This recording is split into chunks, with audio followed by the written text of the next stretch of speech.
Hello, everybody. Hello, my Teaser King family. How the hell is everybody? So we've got to talk about comex. Let's see what the hell is going on with that.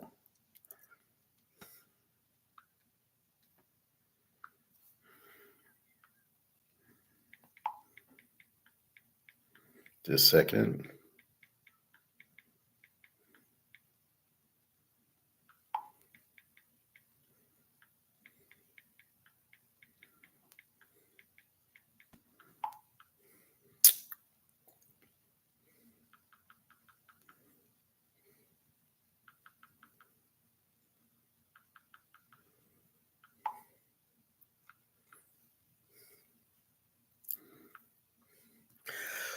All right, so we got baseball to talk about.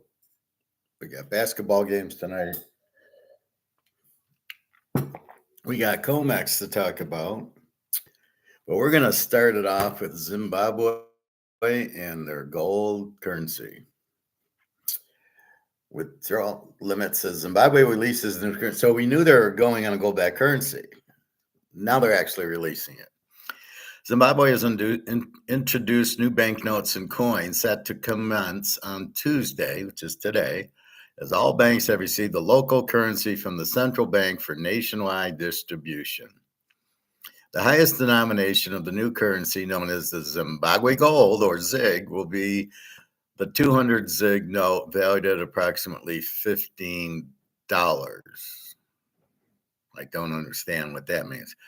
In accordance with directives from authorities, individuals will be permitted to withdraw up to ZiG 3,000 per week, while companies can withdraw up to 30,000, per week. Reports from local media suggest that there are no cash withdrawal limits for institutions such as parliaments, courts, or international organizations. This move to introduce a new currency comes as the country grapples with escalating inflation, making the latest effort to, which we know this is what we'll do. However, early indications reveal challenges for the new currency. Why? A digital version has already experienced a 25% depreciation against the US dollar on the black market. Makes no sense. This marks the third currency to be introduced in Zimbabwe within the past decade. Yeah, the others weren't gold backed. The ZiG is backed by gold and foreign currency reserves, a measure aimed at safeguarding its value, according to the statement. Well, you need gold. I don't know what the others.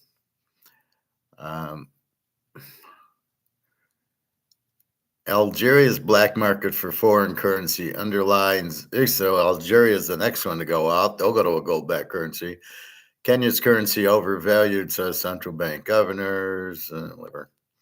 So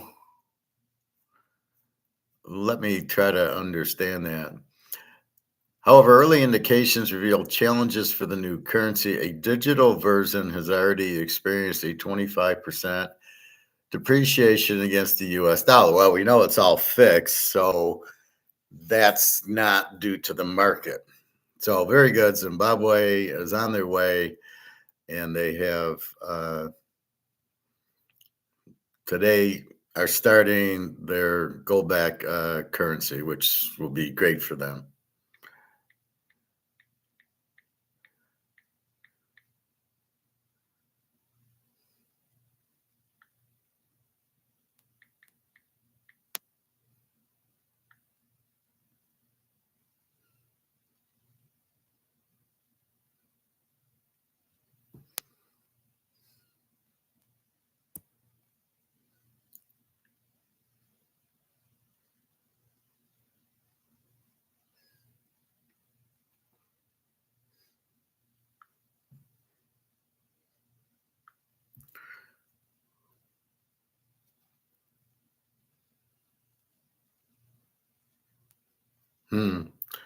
Just checking on something.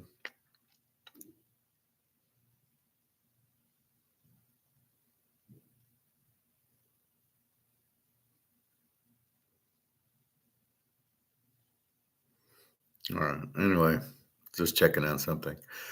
So good for them. And then look how the U.S. who controls the FX market is trying to, like, shoot it down, and they make a big deal out of it, which it's gold. It can't go down. I'd rather have Zimbabwe gold than the U.S. gold. The U.S. is doing all it can to bullshit and fuck around and say, look, no, we're fine, no problem. This is all in good, but not real. So if we look at our gold price right now, it's down to $22.92. It hasn't gone up. It's just went down the whole day. How the fuck can that possibly happen? The 10 o'clock drop's still dropping at 2:30. It got up to 22.97. Silver's getting buried at 26.35. But as we look, how about that? The same pattern for, well, that is gold. All right. The same pattern for silver is gold. How can that be? Only if it's price fixed. Not in reality, it would never have the same pattern. So we basically ignore this. This is like, hey, Greg and John, this is like saying that Caleb's a good quarterback or Lamar's a good quarterback or Drake May, and we know they're not. And all we can do is just go, they're out of their minds. That's what's happening here. Gold, there is no buying of the gold. It's all selling, which is all manipulated. It's all corrupt. We know that.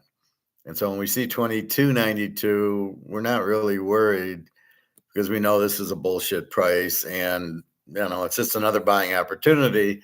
We did get excited when it went up to 2,400 going, okay, now we'll see 3,000.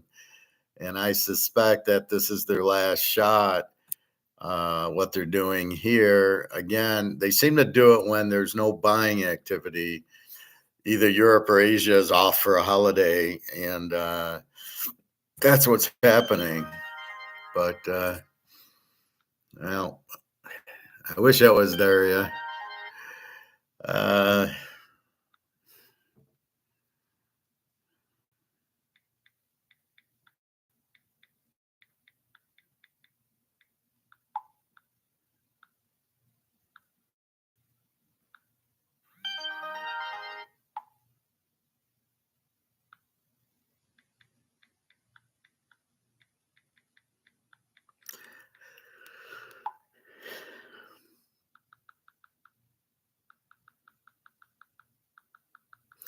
That was Jenna.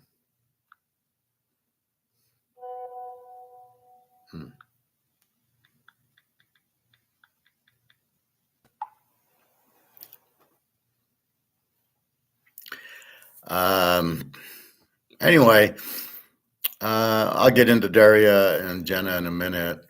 So she's sick, but with a cold and stuff. Believe me, living in a war has got to be very stressful anyway.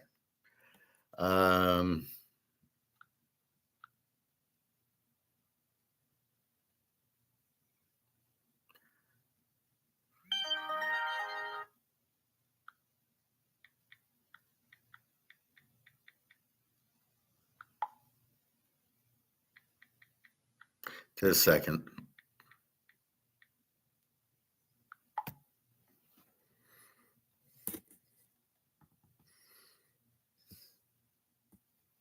So it's the same thing as as Caleb being good. We know he's not, so you let him talk, and then we'll bet against him. And that's what gold is. There's no reason it's going down. We know the dollar is not getting better. They just printed 900 trillion or 900 billion for Ukraine. Well, that money came out of thin air. So we know the dollar's broke and it's going out. And here comes Zimbabwe and here comes BRICS next week with the gold-backed currency.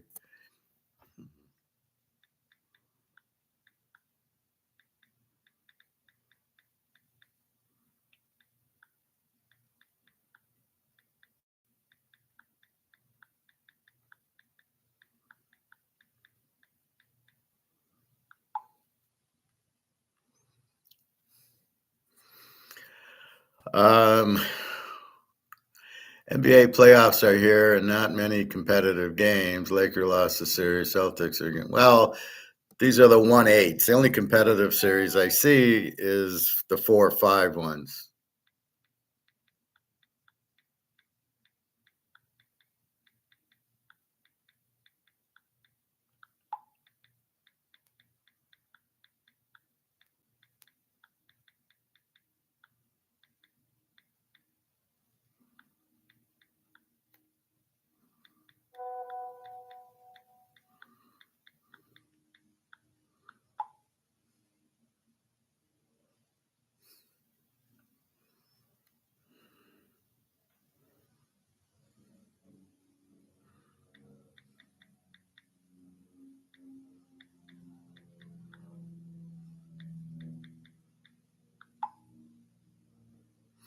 Um, yeah, the NBA is not that good anyway. There's only a few good teams, and the 1/8. So Miami, Boston's a 1/8. The Lakers were an 8 seed. So yeah.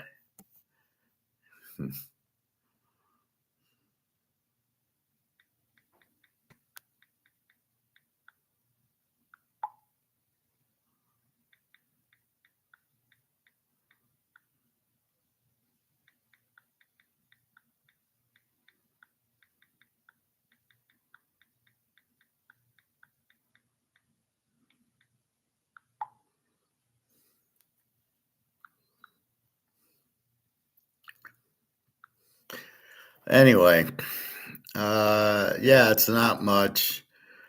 But in this first round, there's not a lot of competitiveness anyway. 1/8, 2-7, probably not going to be competitive. Maybe you're 3-6. I guess Milwaukee's got some injuries, so Indiana's killing them. But the next round will be more 1-4 and 2-3, and you'll get better series. All right, so let's see. So gold 22.92, silver, and I don't expect it to go much lower. I think the buying will start happening. Silver 26.37. It was 29.75. Again, 500 ounces of silver is needed for each Tomahawk missile. So they're trying to keep the price down. The problem is the inventory. They can keep the phony price down here, but there's no inventory. So when people need it, where do they go to buy it? Then nobody's buying it at this price is just bullshit. Just like the FX price to the Zimbabwe gold dollar. I mean, it was supposed to come out at what, 13? So maybe it's a little bit. Let's see what that's at.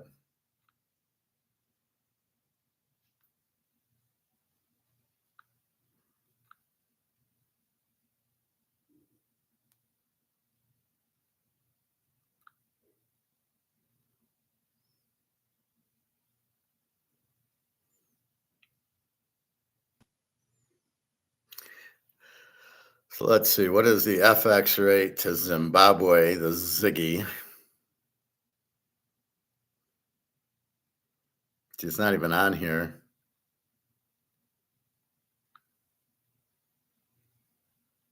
I don't know what the Zambian kwacha is. Yeah, but they don't have the Zimbabwe dollar. That's funny.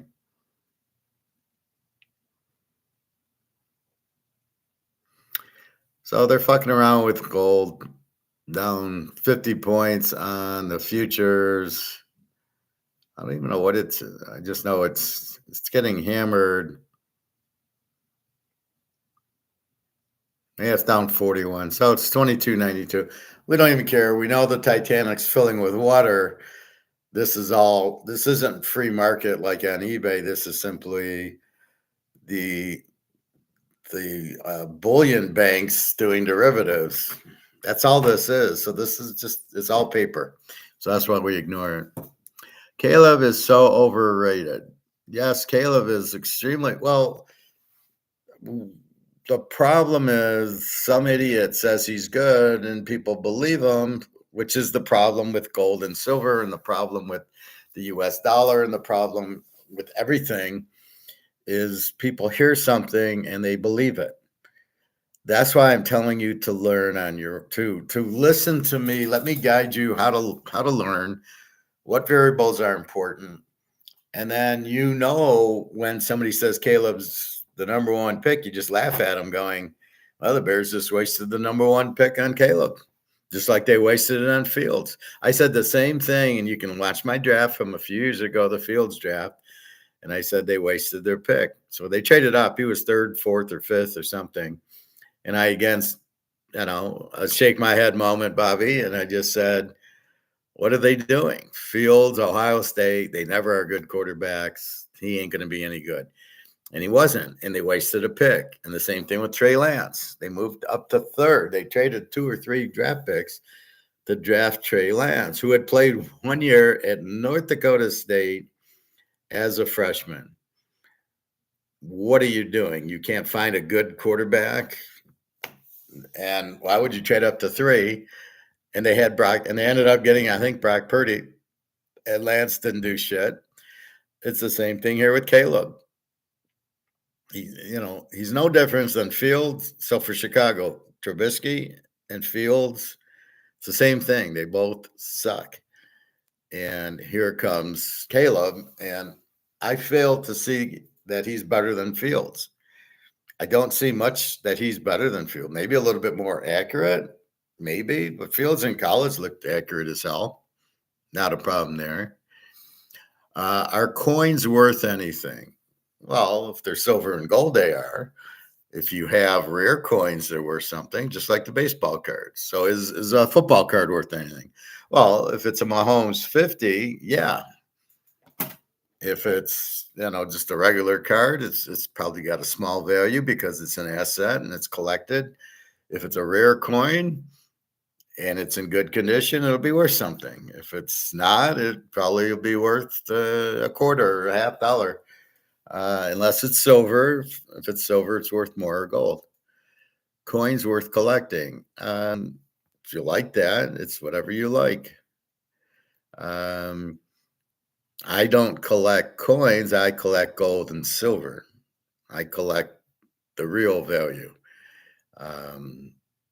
That's what I try to do. I don't want, I get a limited, and there's some limited gold. 1 year they made less than another.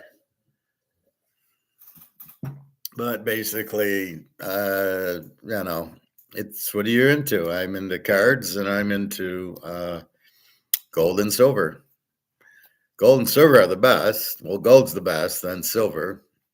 Then if you want cards, but you need money for that, Gregor John, which you don't have. So you need to figure out a way to make money and then pay your bills. And with what's left, then you go buy gold and silver, and then you can live a nice life because you would have bought an asset that went up in price. That's the idea. Did you see that Donald Trump silver coin? Yes, I have. I have no interest in it because too many people don't like him. And I don't want to be political. So I don't. What if you don't like Donald Trump? I can't sell you the coin. But if it's an eagle or a buffalo, I can sell it all day long anywhere. So I don't want to be adversely affected. Now, most coin shops will take it because it's an ounce of silver. But I had no desire for it. I don't know. I'm a big Trump fan. I don't like Biden because he's a communist, but I don't really know that Trump's any better. He's just not Biden. And that's why Biden got in because it was all fixed. But, I don't know. It's not even, it's hard for me to even vote because whoever wins is going to be a joke anyway. And you're not going to really, what are you going to do? It's all corrupt. So the lobbyists are the winners. So anyway, so gold 22.92, silver 20. It's paper. First of all, it's not the real price. It's trying to get you to not buy it. They want you in the dollar because it's collapsing. Now we've gone over and over and over. Why? Because they printed $20.8 trillion plus 130 trillion outside the US. You can't print that many. And since BRICS is trying to go to 50 countries, and here's Zimbabwe, who's coming out with a gold-backed currency, you don't need dollars. And as they get away and people aren't going to need it, it collapses. And that's what Russia wants to do, and China. That's why they're doing the BRICS, which will be next week. Now, when will the dollar actually be ready? I think a lot quicker than Zimbabwe, which didn't take long. So, it's hard to read the news because they're always going to be like, oh, Zimbabwe's gold-backed currency is devalued against the U.S. dollar. Well, first of all, the U.S. dollar is not a free market. Like when I looked at it against the euro, it says 95 cents. Well, how would the euro be more than the dollar? How is that worth more? So when you look at it, you just realize it's bullshit. And then you realize that's not the real price because it's not market controlled. So once you realize gold price, the 22.92 is not market, it's paper. And that's what I try to differentiate. The big difference between physical and paper. There's nobody selling gold. This is all done by these fake derivatives.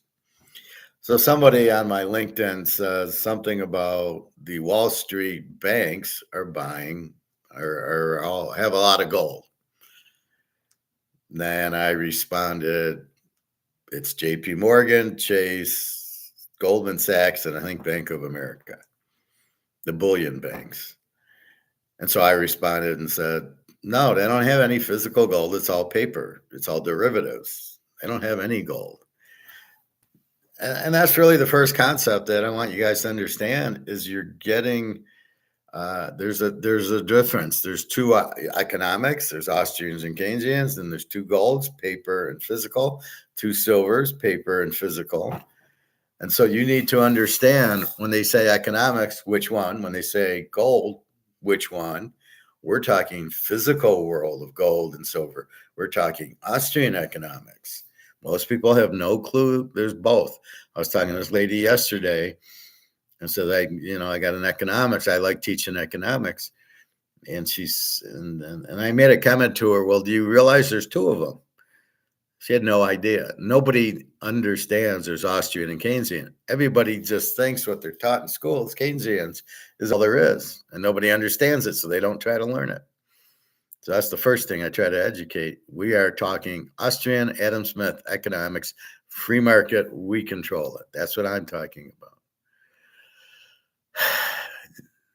So the reason, so you first understand the dollar's worthless. That's your first understanding. Once you understand that, why do you want to hold it? You don't. Okay, so you get out of the dollar. And then if you're getting out of the dollar, where do you go? Well, you go into gold and silver because that's the only money that can't be printed. And all the other dollars, like our wonderful euro here, I got this, I think, in Barcelona, maybe Germany. I think Barcelona. Well, it could have been either one. Anyway, this is worthless. This isn't backed by anything. They keep printing and printing and printing. And that's really the whole point of it. If you understand that you can't keep value if they keep printing and printing and printing, then you understand all the pay. You don't have to do any research. You don't have to do any bullshit. Just understand the concept. If it's printed and not backed by anything, the dollar's worthless. You think the dollar's worth something. You think this is worth €5, which it is. But this won't even buy you a cup of coffee now because this is the €5 is worthless. Just like the US dollar. Our little dollar here, it says one on it, but this is all that's worth. It's worth 2 cents. It's worthless. So that's why it's funny when the gold price goes down because it's paper gold. First of all, it's being pushed down on purpose. So you get scared of it and don't buy it. This is how warped the people in charge are. They run the banks. They have the monopoly on printing the money, so they don't want to lose it. Gold affects the monopoly on the money. If you have gold, you don't need the money. You don't worry about taxes. They can't, if the IRS wants to take your property or take your assets or take your banking, if they want to take your bank or garnish your pay, you don't even know I have gold. You can't do shit, which is probably why they're scared of it.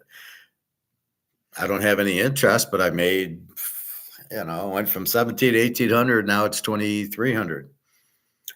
So I made a lot, 400 or 500 an ounce. I got a lot of ounces.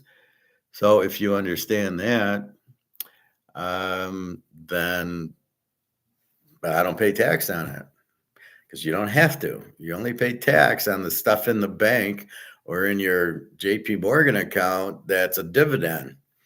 So you do a dividend and you get extra income on it. And you got to pay tax on it at your tax at your rate. It's the stupidest system. So if you're making 100 grand and you made $500 in interest, you got to pay the $500 interest at the $100,000 rate, not at the $500 rate. Same thing with unemployment. You get unemployment, you got to pay tax on that at the normal rate that you earn, not the unemployment rate. The whole game is so stupid. So the gold, there is no interest income. It's just all profit. And as it goes, and you can see here, it's down $40. Tomorrow it'll be up $50. So you don't even worry about it. So that's what we have. And but if you're stoic and you understand it, there's two things you take out of this. Nobody's selling, and it's paper. So you just ignore it because this price isn't close to reality. And BRICS is coming out with a gold-backed currency May 14th, which is about 2 weeks. And that's what you understand. So with that said, you just, you know what that's why I tell you to buy physical, because we don't want to have paper gold. We don't want to be in ETFs or stocks, because then it's paper and it goes to zero. But if it's physical, we don't. So anyway, so that's what's happening here. I know Luke, Bobby probably sweating. And I understand, but it's paper. It's not real. It's banks doing derivatives, paper gold, dropping it. But I don't think it goes much farther down. And then I don't know how much is left to buy. Most of it's bought. I was watching this YouTube video yesterday on the top 100 countries with gold, and it still had the U.S. with 8,000 tons. And you're just sitting there, it had China at 2,000 and Russia at 2,000, U.S. at 8,000. You're like, so I put in the comments, Russia's got 30, China's got 16, the U.S. has 0, as does Canada and the U.K. And they'll still push it, and you still, we're finding then why haven't we got a gold-backed currency? We have a debt we can't pay. You can't pay $35 trillion in debt off. Even if you were to print 35 trillion, by the time you printed it, you would have now printed 56 trillion, not including the 130 trillion overseas, and the value of the dollar would basically be worthless. So that's why you can't just ignore, you can't default on your debt, because then who's going to give you money? And we're in so much debt and nobody wants to give you money. So, this is ending soon. I keep in mind, this is like the last supper. This is the last chance. So please don't worry about this. We know it's paper, not physical. We know that's the banks selling the paper derivatives to lower the price. Nobody in their right mind, if the thought process was to get off the Titanic onto a lifeboat, and the Titanic is the dollar, and the thought process is to get off the dollar and get into gold. So who's selling gold? Why would you sell gold? Then you got to get back on the dollar. Then how do you buy the gold? Because the dollar is going to be worthless. So anybody with a brain who got out of the dollar to get into gold because they know the dollar is worthless, and the dollar is still worthless, the dollar didn't all of a sudden get better. So with that said, we know what's going on. So that's really it in a nutshell.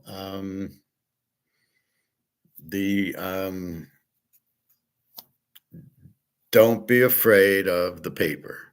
It's paper, gold, and silver. It's not real. It's not physical. Nobody is selling their gold in the central banks or us.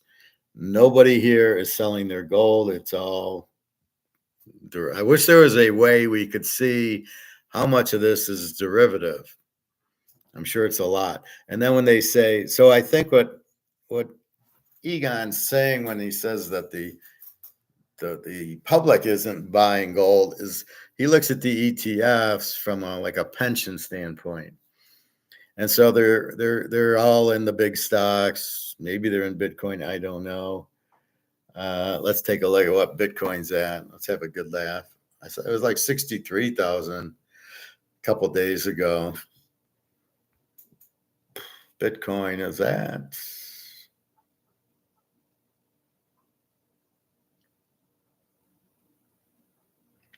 Bitcoin's going down again, 59,000. So everybody who thinks it's going to go to 1 million, wait a minute, it's going to 59,000 because it's now controlled by ETF. It's now the ETF is now controlled by Larry Fink and BlackRock. So if you think gold struggles paper, you ain't making anything in Bitcoin. So people are in it. And the problem is they don't know when to get out. These are not professional gamblers like moi. And I think being a professional gambler helps me here. So because when you gamble, you start at point A, you determine how much to bet, and then you play, and then you see what happens. And then if it goes up, you cash out and you take your profit and you say, I won that session. So for example, for playing poker, and I go and I take 300 out and I know how to play. And the first thing I do is get the variables of the table. Who does what at the table? Do they bluff or do they play pretty straight? Here, there's a lot of pretty straight players. So the older guys are on their pensions and they're just, if I don't have a pair, I'm folding. And if I have a pair, I'm betting. And that's the guys. That's how they play it. And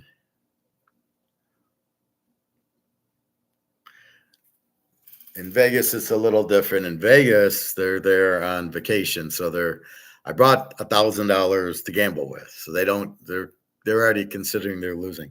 But if you're at Vegas and you're playing craps and you take out $500 to play craps, you make your bets, and then at some point you end your session. Either you end it losing the 500 or you ended up 500 and you quit and you put the 500 in your pocket and you won 500. But the goal of the session is to try to win. That should be the goal of every session. That should be our goal every time we play basketball tonight or baseball, or mostly football because it's once a week. So football is a much better thing. So when we do football, we're trying to win each week. That's the goal. So if we start with a $5,000 bankroll, our goal is to be at least 5,100 at the end by Monday night. And how do we get there? Well, you got to learn to pick winners. You got to learn how to bet. And basically, stronger plays, you bet stronger, and weaker plays, you bet weaker if you feel you need to play them, and then hope you hit your stronger plays because the variables line up for you. Mahomes, Burrow, okay, I'm going to bet them harder. And you try to win. But that's not what the Bitcoin people do. The Bitcoin people really don't know how to win or when to end the session. The Bitcoin people are basically investing whatever. Supposedly they all got in it when it was $10. Everybody who's in it got in at $10, and now it's at 59,000. So they're all making millions of dollars. Nobody got in at 70, or nobody got in at 65, or nobody got in at 50. Everybody got in at $5. And why aren't they selling? At what point are you going to sell? It is not money. So that's the line. Well, it's money. It's digital gold. It's digital money. It's not. It's not money. Sorry. Certainly it's not gold, but it ain't digital money. It will never hold its purchasing power because you can't purchase anything with it. All right, go get a pizza. Well, I can't play. Maybe once in a while you can use Bitcoin, but generally you can't. And I don't know how it works. So I don't know if there's a fee to use it. So if I went to Kroger's to buy groceries, is there a fee to use Bitcoin? There's no fee to use no, there is a fee to use the debit and credit card. The bank charges Kroger's like 3% or something. But I don't know if there's a Bitcoin charge. But I don't know who takes Bitcoin anyway. So you've got to be very careful there to take your profit. That's the whole point of it. Take your profit each session, but they, of course, won't do that. They're just going to keep watching it go up, and now it's up, and it's 70, now it's 60, now it's in the 50s, and it'll be in the 40s, and they don't know what to do. And it's the same thing with these stock people. The stock people will sit there, as Egon says, and they'll buy Amazon at $110 a share, and it'll go to 200. They won't sell it. And then it drops back to 100 and they won't sell it. And then it'll go to 50 or 40 when the market starts crashing and they won't sell it. And they think, well, it'll go back to 110. That was my story in Alabama with the idiots I worked with. I tell one kid, and I said, you probably should get out of the years. Where do you have your 401k? If it's in stocks, why don't you get out and put it in cash for now? It's very risky what you're doing. He says, well, you're older, Howard. I'm younger. So, if it does go down, I will just simply wait for it to go up. Okay, those are the words of an idiot. This is a guy who I worked with who has no brain. I think they were jealous. I had a master's and I was from the North and they were from the South and a bunch of idiots. And that's his response. Well, when it goes down, I'll wait for it to come back up. Oh, so at best you'll break even.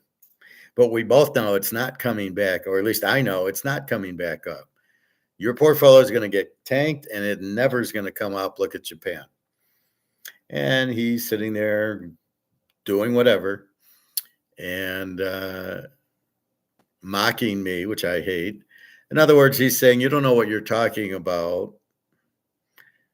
And I do. Or I might not know, but I know it'll come down and go back up. How do you know that? You don't know that. It's not going to, because when this crashes, it's not coming back up because the market's going to get crushed by the foreigners holding dollars are going to want their dollars back. So if you're in Microsoft at 100 and it goes up to 2 and now back to 100 and it goes down to 25, you will never see 100 again. That's the fantasy that people don't understand, that every time, every session has got to be. So when you buy a stock or a Bitcoin, you should have a get out point. My get out point with gold is probably 100,000. And really, I probably will only get out of a few ounces, not all of them.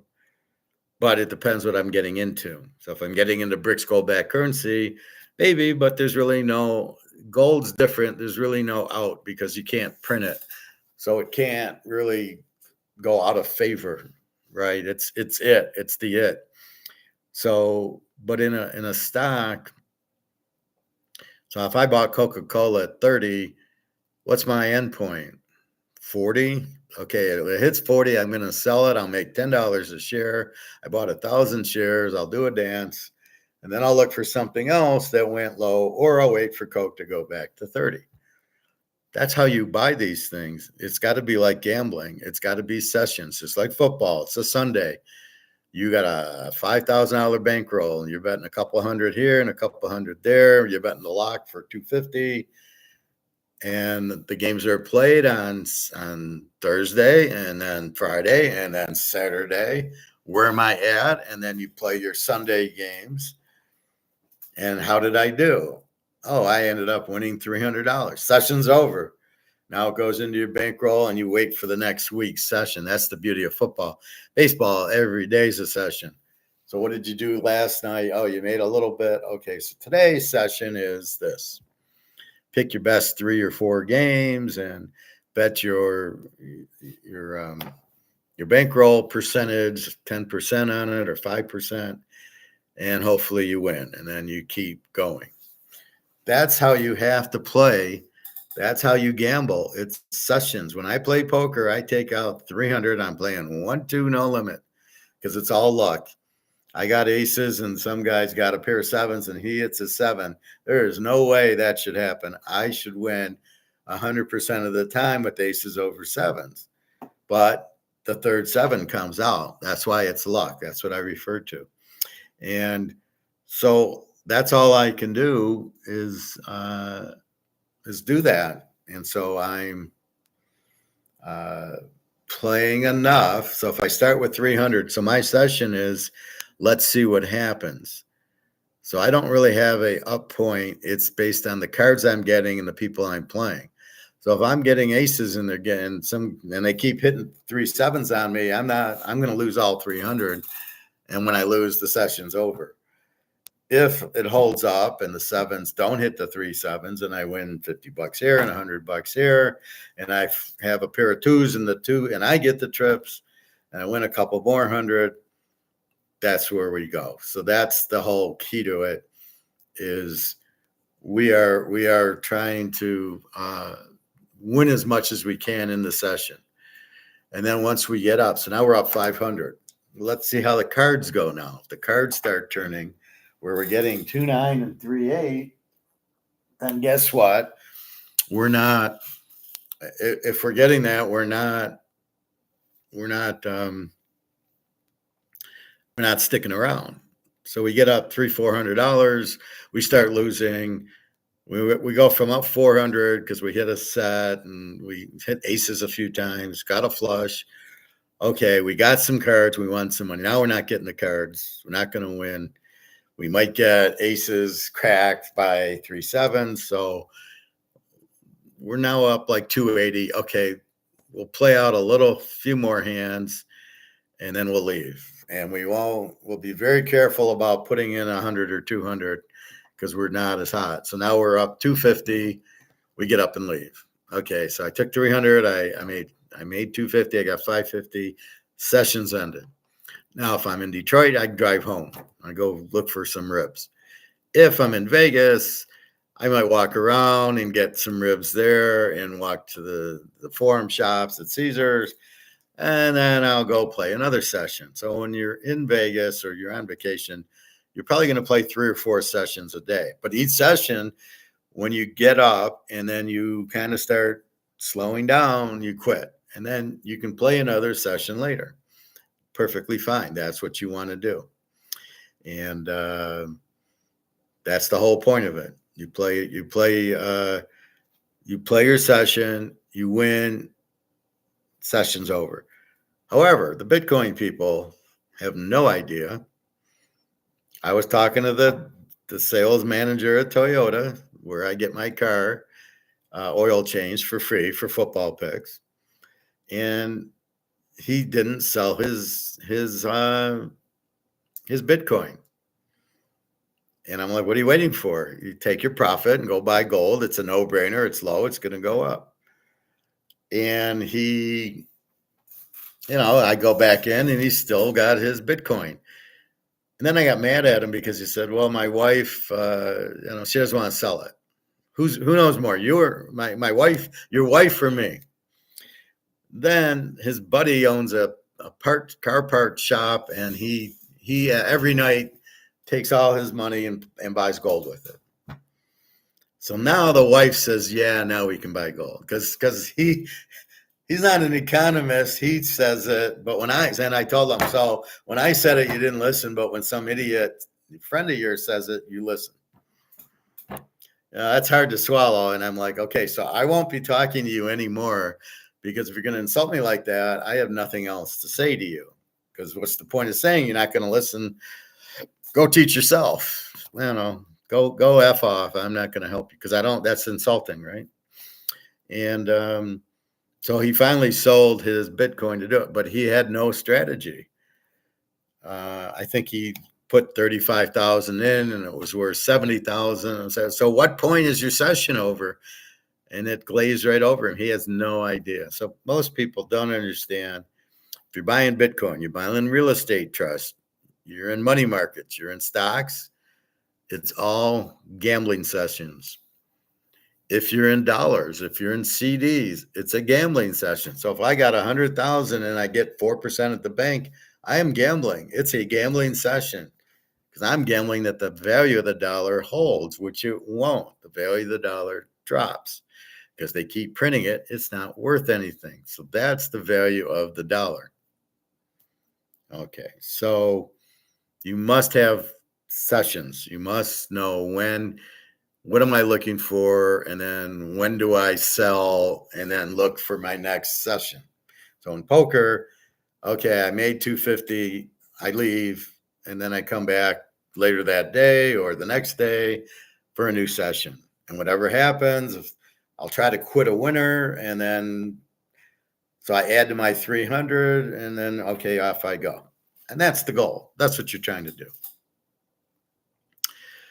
So with that being said, it's amazing how nobody understands. So in gold, 2293, what is your session? Well, gold's a little different animal at this point because the dollar's going out. There is no other place to go but gold. So therefore the demand for gold's huge and it hasn't started going up yet. You don't want to sell it now because if you do, you're back in the dollar. And if you're back in the dollar, you got to get out of the dollar. This isn't gambling like sessions like Bitcoin and stocks and things like that. This is not a session. This is not gambling. This is establishing and getting more gold and silver coins and holding on while the dollar goes to zero, and then everybody will need gold and silver. And so you got to ignore all the bullshit of everything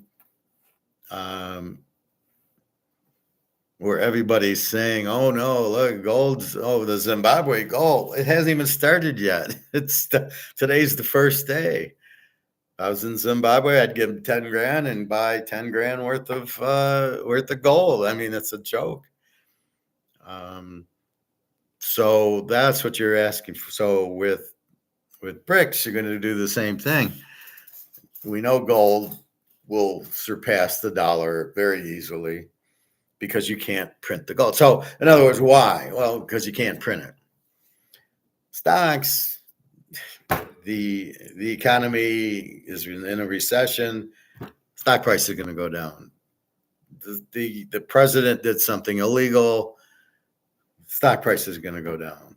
They missed their earnings. They're not going to grow as much. Stock price drops.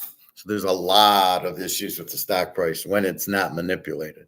So you got to look around and go, this is manipulated. So I have to understand this is manipulated. So I understand it. It's paper. So I ignore it because I know really you can't print the physical gold and silver. It's all going to go up because as this sinks to zero, which it's about at, then the gold has to go up because there's nowhere else to park your car. All right, so that's that. So think about when you're gambling on money, on stocks, on bonds, on real estate trust, on anything like that, it's sessions. So if you're in Microsoft, at what point are you getting out? So maybe it goes up 20 and then down 10. You maybe want to get out then. But I bet nobody has the session planned. I bet they bought Microsoft. They just hold it. I'm buying and holding, which is what they tell you, right? Don't sell it. Just keep it for the long run. Well, there's too many variables. You don't know that it's, Tom Brady's not going to be on New England. I don't want to keep betting on New England, right? So I don't want to still be in Microsoft. What if Gates retires or goes to jail for all his Chinese stuff? And then he goes to jail and then off it goes. So what do we do? And that's the point. So that's why you can't just sit and hold it for the long run. You take your profit, you take your winnings, and then you look for the next game. Lesson learned. Okay, so let's go to sports. So let's do basketball. It's just a few games. All right. So we got 3 games tonight. We got Philly and the Knicks. These are 7, 8, and 9:30. Philly and the Knicks.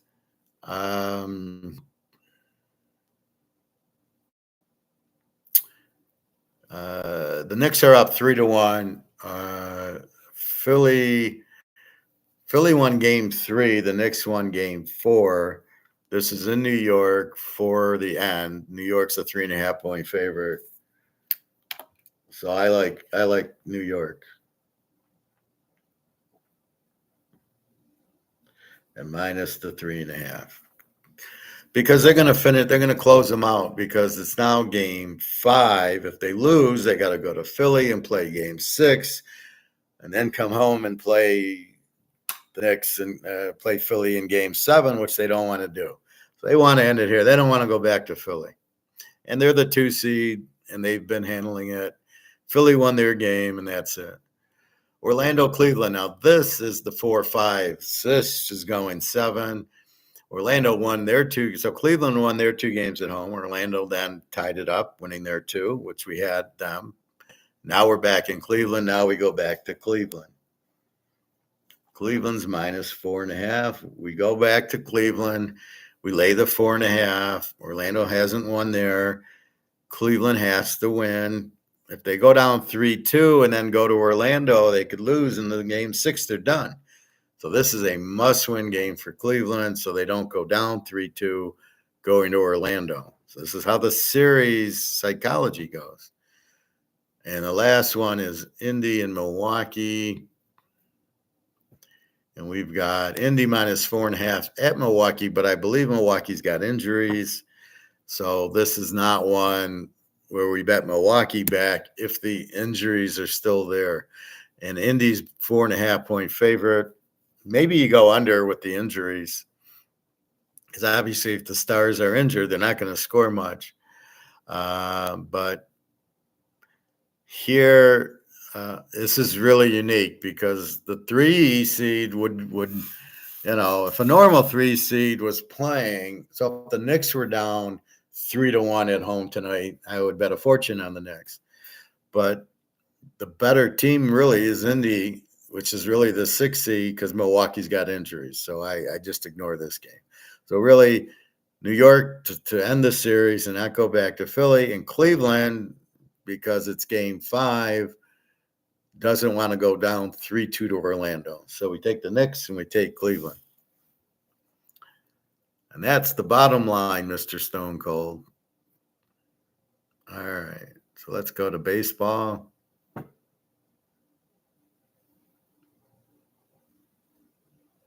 Injury-plagued Mets. Detroit St. Louis has started. Well, we got to look at yesterday because we played games, so we got to see how we did. I've got the White Sox over 7.5.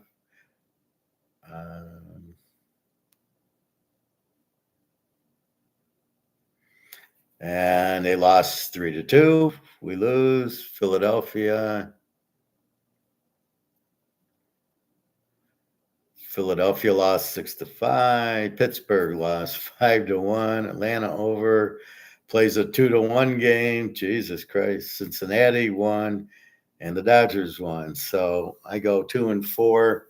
Nothing was a big play. Nothing was a 5-star. So it was really nothing. Surprise, White Sox over 7. And they play a 3-2 game. Atlanta over 7 is a surprise.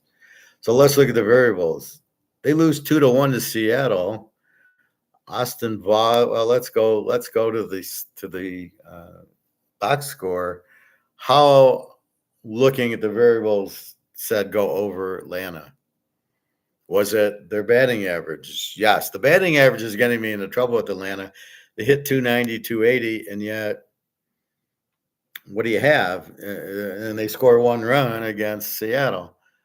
So let's see. What did we do? So who started?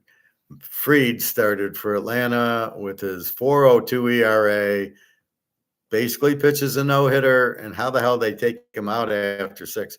After 6, he's got a no-hitter going. And you take him out because he pitched 100 pitches? Are you kidding me? Then their bullpen comes in, a 3.0, a 2.25, and a 2.63, so a decent bullpen. They ended up with Atlanta ended up getting 3 hits in the game, and Seattle ended up with 4, so nobody could hit. Seattle, B. Miller, a 2.04 ERA, gave up 2 hits and 1 run. Their bullpen with a 180 and a 2.84. So Seattle's got a good bullpen. Okay, so what is Seattle's? Seattle's got a 3.10, so they got it pretty low. So again, I'm surprised. I'm looking at Atlanta's batting average to go over, and their starter with the 4 ERA. I figure, well, Atlanta's gonna score, and their pitcher sucks, so he'll give up 4 runs. And this B. Miller guy with the 2 is going to give up a few. He did give up 1 run, and that was it. And then their other 2 pitchers with a 1.8 and a 2.8 just shut them out. And you're just like, it's a scratch my head game with Atlanta. So here's Atlanta's batting order. A 255, a 325, a 225, a 206. How do you bat your cleanup hitter with a 206 batting average? A 330, a 287, a 306, a 284, a 306. How the fuck did this team get only 3 hits? Why do you have your cleanup hitter, Emma Olson, a first baseman, hitting 206, batting cleanup? You got to be kidding. You don't. So you got well, it's a strange lineup. You got 255, 325. Then your third hitter's 225 and your fourth hitter's 206. I think I'd move up my 5 hitter who's hitting 330 to 3, and my 6 hitter who's hitting 287 to 4, and my 7th hitter who's hitting 306. And my 8th hitter's hitting. So my 8th hitter he was 0 for 2 with a walk. Then I got a bunch of 0 for 3s. And then my guys with 4 at bats were my 255 hitter, my 3 1/4 hitter, and my 2 1/4 hitter. So I didn't get my 300 hitters up enough, and I'm dicking around with the 200 hitter batting 4 times. Hard to believe these guys are actually managing things. And then you got a no hitter going, and the guy doesn't finish the game because he threw 100 pitches. I mean, there's something seriously wrong with baseball. However, in this instance, I'm taking batting average. I'm rating batting average too high, right? Why do I pick Atlanta over 7.5 and it's a 2-1 game? I pick Pittsburgh to beat Oakland, and let's look at that game. Why? So I go in and I go to the box score, and defaulter for Pittsburgh with a 4.22 ERA. I'm wondering if he was the starter initially that we saw. Gives up 6 hits, 5 runs, 5 earned. I don't think a 4.22 guy against Oakland's Joe Boyle, who's a 6.08 guy, I believe I would have played this game over. Why would I have played Pitt? So Boyle with his 6.08 gives up 1 hit. Right? 6.08 ERA, gives up 1 hit here. That's the matchup you don't see. Oakland against Pitt. They just don't play each other that much. So maybe he's got a certain pitch they don't seem to hit. Then you have a 3.0 and a 3.12 ERA bullpen, and they get 1 hit. So they got a whole 2 hits, Pittsburgh. Maybe they're tired of the plane ride. And Pittsburgh, defaulter with the 4.22 ERA, gives up 6 hits, 5 runs, 5 earned. And the bullpen gives up 2 hits and then no runs, no runs. So again, the 4.22 pitcher gives up 6 hits and 5 runs. And then the 608 pitcher pitches a one hitter. This is the problem with the variables of what the fuck can you do? There's no way this game should have went 5-1 Oakland.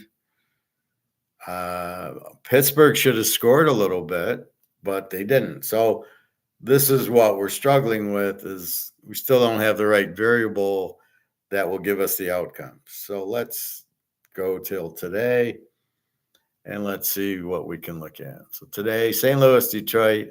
Let's take a look at how we would have played the game. It's in the second inning, no score.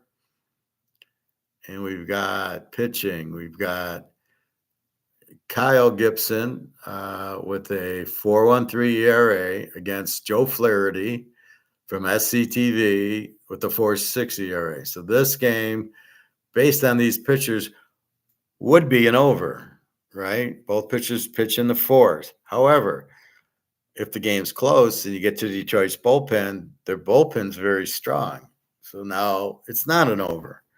I don't know what St. Louis's bullpen looks like. If we look at St. Louis here, St. Louis with the 3.85 and Detroit with a 3.04.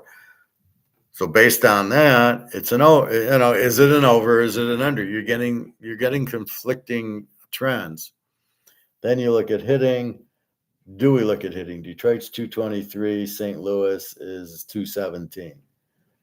So they're not going to hit. Detroit has a good bullpen.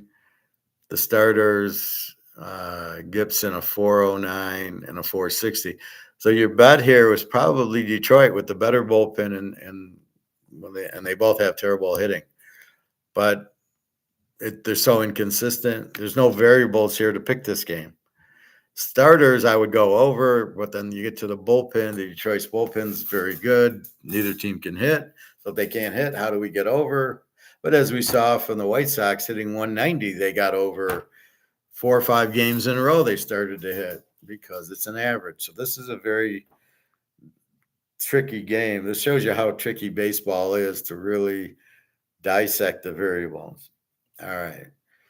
Upcoming, the Yankees, Baltimore. Greg John's always asking, who do I like in the Yankees Baltimore game? And we'll go by pitching. Nelson Cortez, 1-2 with the 3.5. Against Dean Kramer, 1-2 with the 4.61. I'm going to go over NY over 9. Now, again, I think Baltimore can hit. Well, let's see. Baltimore hits 257 and the Yankees hit 253. So, yeah, they hit. You got 2 weak pitchers.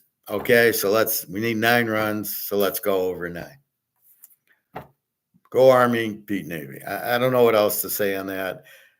You got 2 bad pitchers, a 1-2, and then a 3.50 and a 4.61. So it should very easily go over.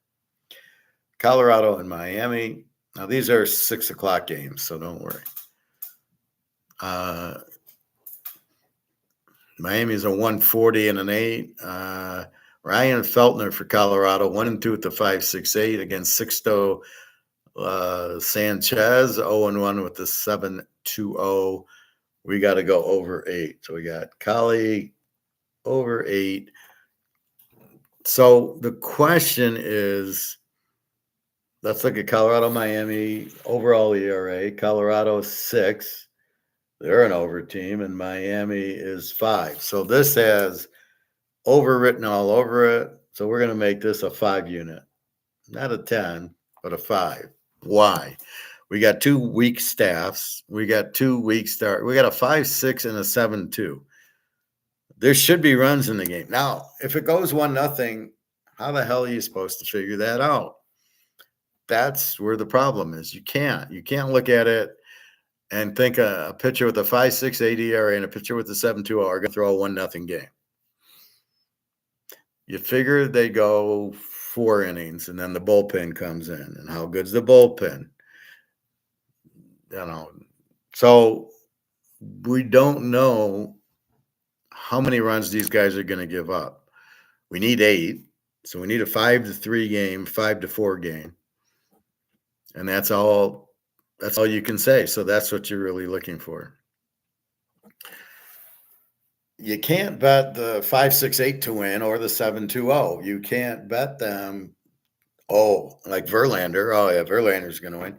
You can't do it. There's not enough talent on this team, on these teams, to really have an accurate assertion. It's like betting the Atlanta Falcons. You have no idea what you got. They're a terrible team. They could win, and it's like they're playing Jacksonville. You have no idea. Both teams suck. Both talents suck. Both coaches suck. What are you going to do? All right. St. Louis and Detroit. It's a doubleheader, so that makes it difficult. In the second game, Steven Matz 1-2 at the 5.55 against Matt Manning. 0-1 with the 2.90. So here we could go Detroit game 2 based on what are they going to do in game 1 with the relievers. And then so that might make Manning and Matz go 7-8 innings. Don't know. So this is, again, based on game 1, what you do with game 2. They went to the bullpen a lot. They're probably not available for game 2 unless that's what they allow the pitcher to do. KC in Toronto, we've got Cole Reagans 1-2 with the 3.90 against Jose Berrios. 4-1 with a 1-2-3. So we got to like Toronto here. And we'll go 5 unit on it. Now we're betting on their ace. 4-1 with a 1-2-3. KC's 1-2 with the 3.90 is very good. You would think this would be low scoring. The over under 7.5 is a little bit low. So we're going to bet Berrios with the 1-2-3. The question is Toronto's bullpen. It's a 4.30 in Kansas City's is a 3.18.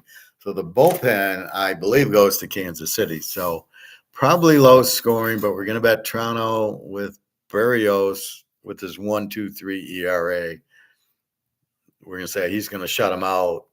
That's a pretty good variable there. San Francisco and Boston, the 49ers play New England. They didn't, New England shied away from them in the Super Bowl. Logan Webb for the Niners, 3-1 with a 2.33, and Cooper Criswell, 1-1 with a 2.38. So we got to go under here. We got to go Boston under 8. Let's look at Boston as a 268. What a bullpen. They hit 246, which is academic. And this is the 49ers, 4.43 and a 2.45. So this should be low scoring.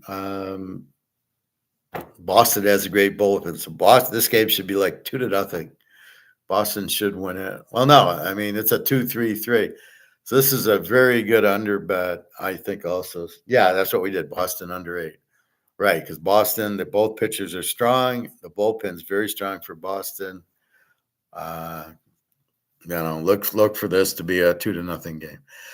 This is the one that should be 2-1, right? 2 aces going, a 2-3-3 and a 2-3-8. Where are you going to get runs from against these pitchers?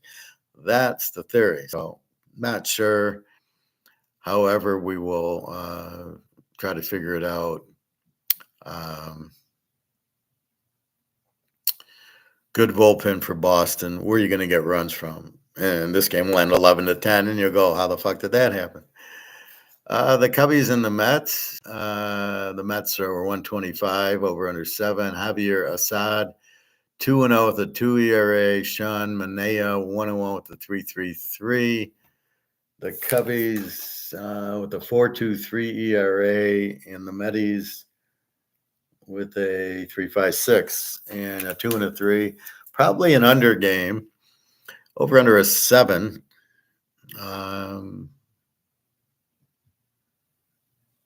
If I take the Cubs, the Mets win. If I take the Mets, the Cubs win. Cubbies because their pitchers a 2.0 ERA versus a 3.33. So logically, looking at the variables of the starters, we go that route. Is that the best way to go? Apparently not, but I don't know how else to pick baseball. We can look at we can look at 3 things. We can look at the ERAs of the starter, the ERA of the bullpen, and the batting average. Can they hit? Or they got a bunch of 150 hitters like the Tigers. If that's the case, then what are you going to do with it? So that's where we're at here. So I took the Cubbies. The Twins and the White Sox, they've been playing a lot lately. These are the two worst teams in the league, 6-23. Well, Minnesota's now up to 15-13, but the White Sox are the Z team. Simon Woods, Richardson, too many names. 1-0 with the 2.45 against Michael Soroka for the White Sox. 0-3 for the 6.83. So we'll take Minnesota. Plus, you got the White Sox at 6-0. They were like 3-20, so they've been hot, getting it up to 60. Tampa Bay, Milwaukee. Maybe the basketball. The players should go be playing basketball with all the injuries. Milwaukee's a big favorite here in Milwaukee. Tyler Alexander, 1-0 with the 4.74 against Freddie Peralta. 2-0 with the 3.18. This has got to be well, let's see how bad they are. Tampa Bay hits 244 with the 4.56. That's pretty over. And Milwaukee hits 260 with the 4.28. I'm going to play this game 5-star. Milwaukee over 7.5. This doesn't make sense. Okay, this is the 5-star. You got two pretty good hitting, kind of weak bullpens, kind of weak starting pitcher, 4.74, 3.18, and the over under 7.5. This is what I like. A 4 and a 3. I mean, it shouldn't be hard to get 7.5 in this game. The bullpens aren't really strong. So let's get some runs here, over 7.5. Washington, Texas.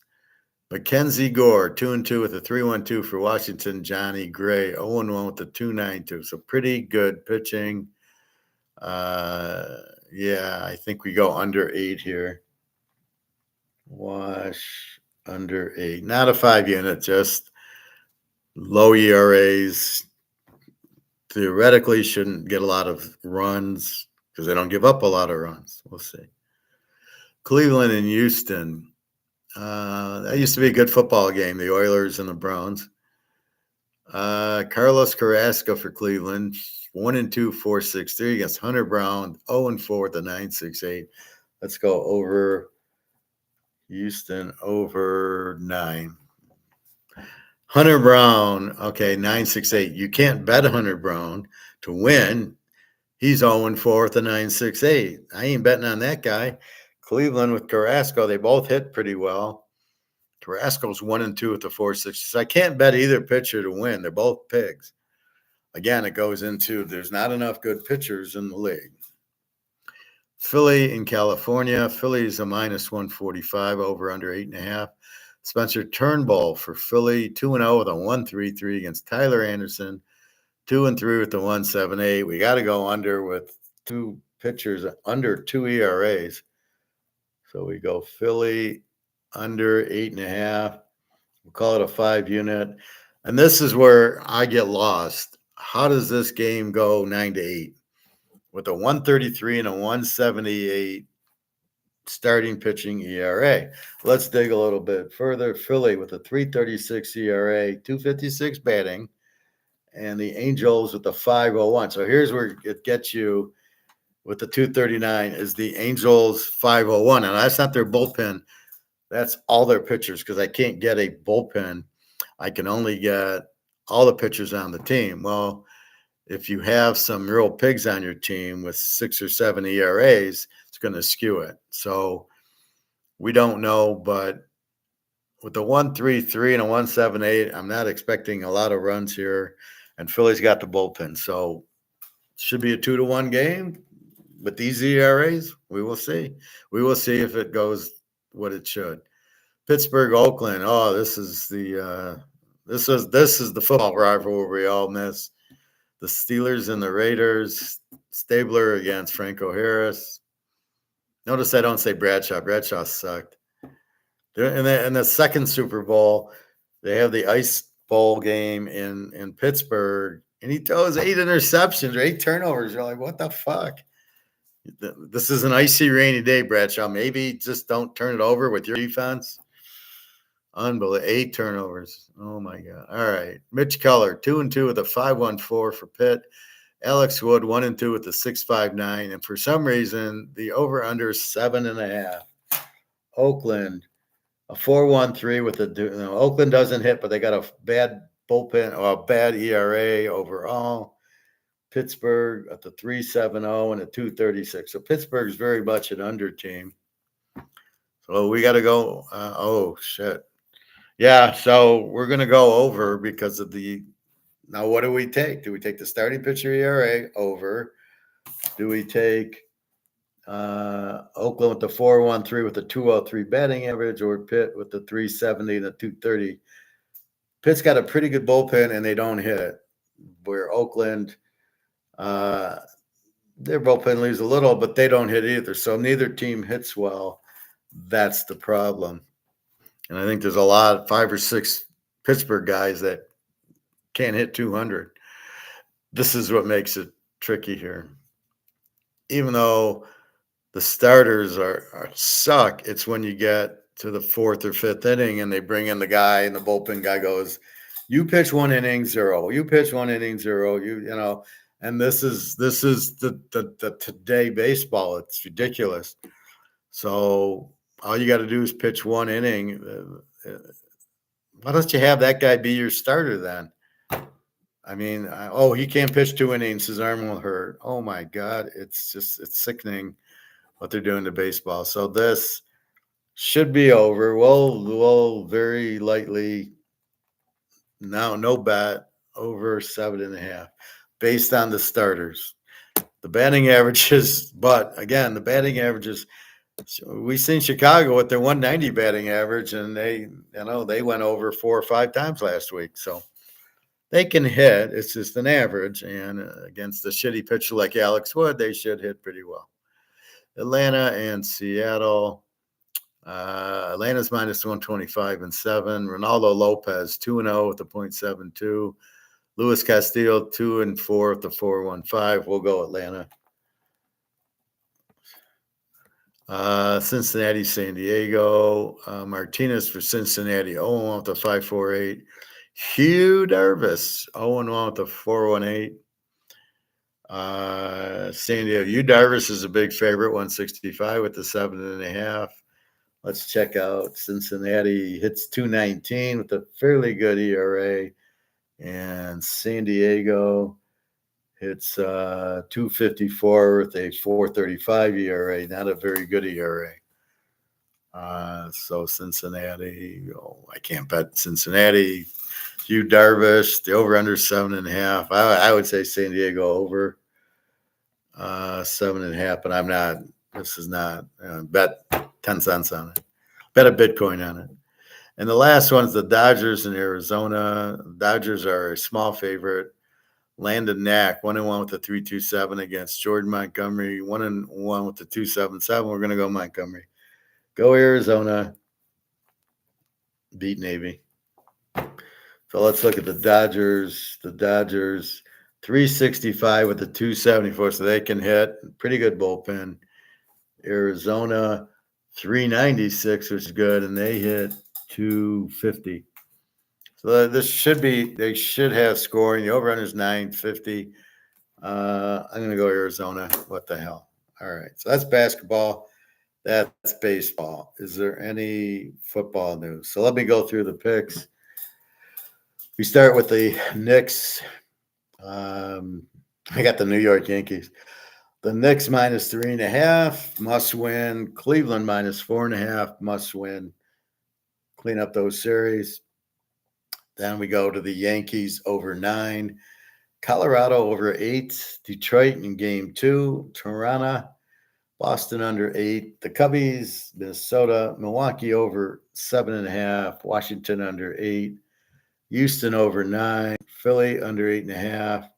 Pitt over 7.5. Atlanta, San Diego over 7.5. And Arizona. The bets are Colorado over 8. These are all just 5 units, very small. Toronto, Milwaukee over 7.5. And Philadelphia under 8.5. So there's 4 bets. And we've been 2-2ing, 3-1. We're tweaking it as we get more information. Now, when I see the starting pitcher with a 1.0 and he's 4-1, I got pretty good confidence that that's what he is. And the same thing when he's 1-4 with an 80 ERA, I have good confidence. We now see better batting averages, although we saw some dramatic changes. Atlanta went from 290 to 277. They dropped 13 points. That's really strong.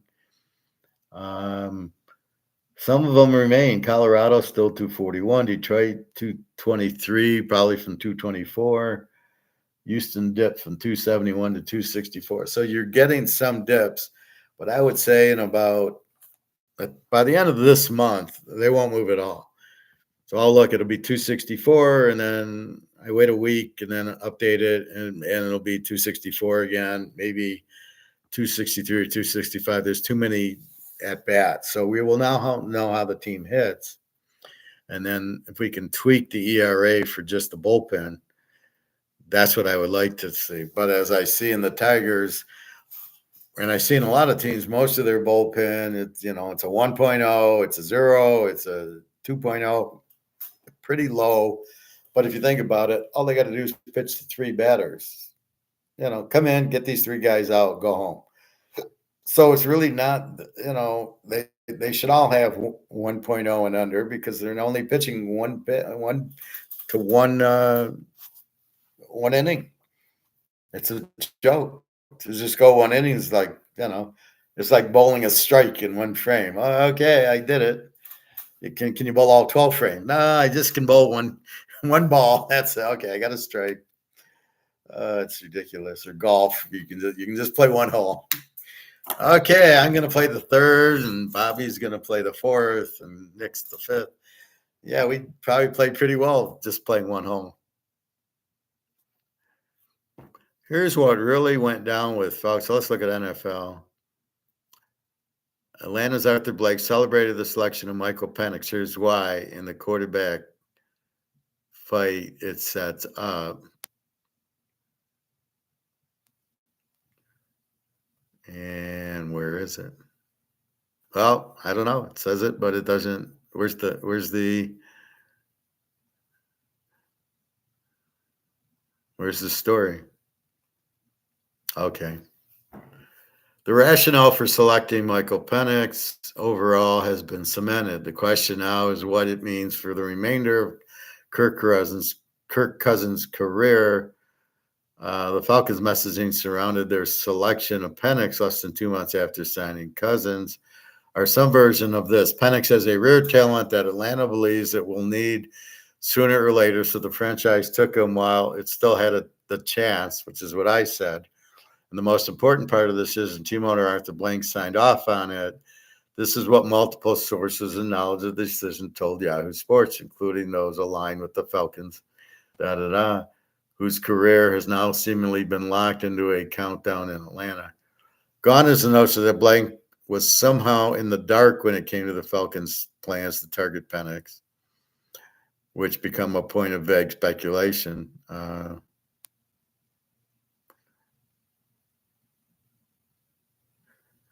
In the midst of the moment, it looked like Fontenot might be explaining the stunning selection of Blank, particularly to the outside world. Is Terry trying to get fired? No, Fontenot wasn't trying to get fired, and no, Blank wasn't in the dark. It's basically, as I said, they didn't think they could get Penix, so they signed Cousins. And when Penix fell to them, they couldn't believe it. As I say, he's the best quarterback in the draft. Him, Bo Nix, and Daniels. They were the best three. Well, Daniels was gone, and so between Penix and Bo Nix, he thought Penix was the man, and I do too. And I think that was an excellent pick. I would dump Cousins. I would just trade Cousins to Minnesota. Let him go back there. He's still got the Achilles injury, and let's face it, he's never been any good. He chokes. What do we say? He chokes. They were 12-1 2 years ago, and everybody said, they're really not that good. And they lost in the playoffs to the Giants. So at what point is he considered to be good? And Penix is 10 times better than him. So you give Penix six to 8 games to learn it, and Cousins will get injured. Penix gets the chance, and that's the end of Cousins. And that's how it should be.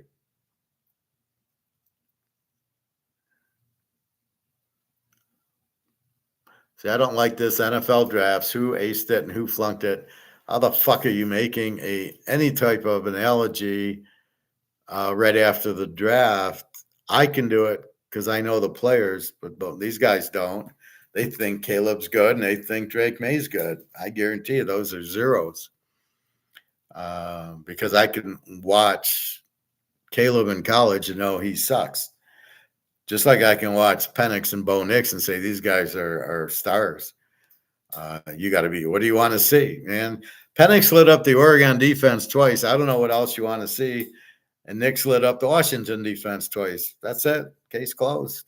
Plus, Bo Nix lit up Utah, which nobody does. So, bunch of bullshit.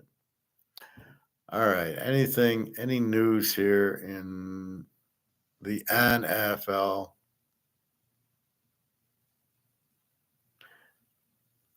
Bengals offered a wide receiver T. Higgins never approached $20 million a year, nor should it. That goes to Chase, not to Higgins. And again, Higgins is only good because Chase is on the team, and you got to double team Chase. That makes Higgins look a lot better than he is. He's not that good.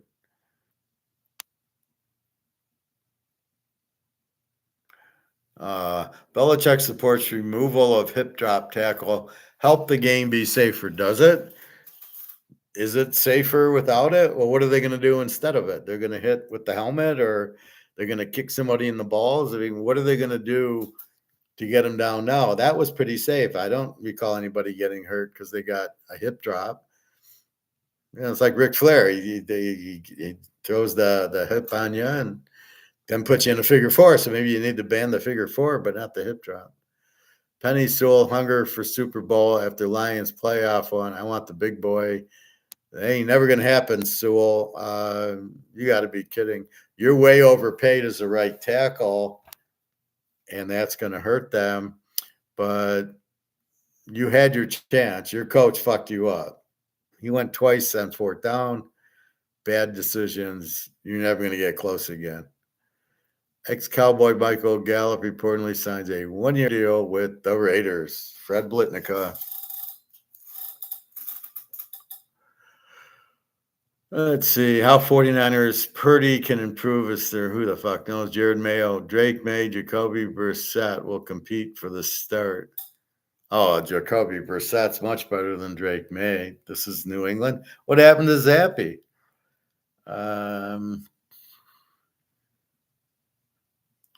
Cowboys signed wide receiver Tyrone Billy Johnson. Not the real Billy Johnson. Washington Commanders team grade. Yeah, I can imagine. Bears favored to have their first winning season since 2018. Let me look at this. Bears favored to have their first winning season since 2018. I wonder why. The Bears haven't finished with their winning record since 20, and they won't have one this soon. The betting odds say they'll do it this year. Chicago's over/under win total is 8.5, and they're 140 favorites to hit it over. Oh, so that means do we get 160 plus that they go under 8.5? I would definitely bet under 8.5 on where they're going to win. You still on TKA? Am I here, Greg John? What do you? I don't get it.